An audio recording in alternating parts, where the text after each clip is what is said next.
இந்த மாநாடு பெரிய அளவில் ஒருங்கிணைக்கப்பெற்றது. பேரணி மற்றும் மாநாடு என்று திறந்த வெளியில் நடத்துவதாக அண்ணன் ஹென்றி டிஃபேன் அவர்களும் ஒருங்கிணைப்பாளர்களும் என்னிடத்தில் தெரிவித்தார்கள். ஆனால் காவல்துறை அனுமதி மறுத்துவிட்டது.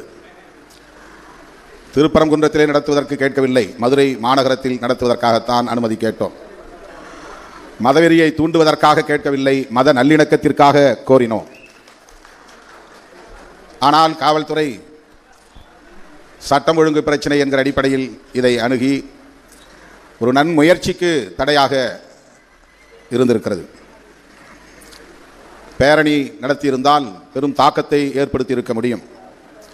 திறந்த வெளியிலே இந்த மாநாட்டை நடத்தியிருந்தால் இன்னும் நமக்கு மனநிறைவை தந்திருக்கும், பொதுமக்களின் கவனத்தையும் ஈர்த்திருக்கும்.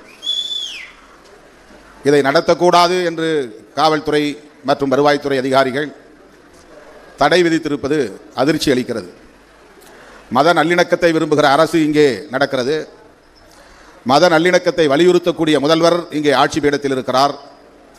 மத நல்லிணக்கத்தை வலியுறுத்தக்கூடிய கூட்டணி கட்சிகள் திராவிட முன்னேற்ற கழகத்தோடு இணைந்து பயணிக்கிறோம். அப்படியெல்லாம் இருந்தும் கூட அதிகாரிகள் இந்த மத நல்லிணக்க பேரணிக்கு, மத நல்லிணக்க மாநாட்டுக்கு அனுமதி இல்லை என்று மறுக்கிறார்கள் என்றால் இதை எப்படி நாம் புரிந்து கொள்வது? இதை எப்படி நாம் அணுகுவது? இதை எப்படி நாம் மக்களிடத்திலே எடுத்துரைப்பது என்ற குழப்பம் ஏற்படுகிறது. உண்மையிலேயே முதலமைச்சர் மத நல்லிணக்கத்தை விரும்பக்கூடியவர் என்பதிலே யாருக்கும் மாற்று கருத்து இல்லை. மதவெறி சக்திகளை அனுமதிக்க கூடாது என்பதிலே அவருக்கு ஒரு விழுக்காடு கூட மாற்று கருத்து இல்லை என்பதிலும் நமக்கு நம்பிக்கை இருக்கிறது.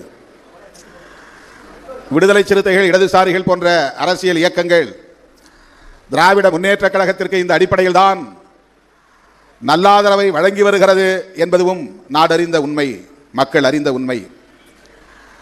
அப்படி இருந்தும் கூட மதுரை மாநகர காவல்துறை, மதுரை மாவட்ட ஆட்சி நிர்வாகம் இந்த பேரணிக்கு, இந்த மாநாட்டுக்கு அனுமதியை மறுத்திருக்கிறார்கள் என்பது மிகுந்த கவலை அளிக்கிறது, அதிர்ச்சி அளிக்கிறது. மாநகர காவல்துறையின் இந்த போக்கை விடுதலை சிறுத்தைகள் கட்சியின் சார்பில் மிக வன்மையாக கண்டிக்கிறோம்.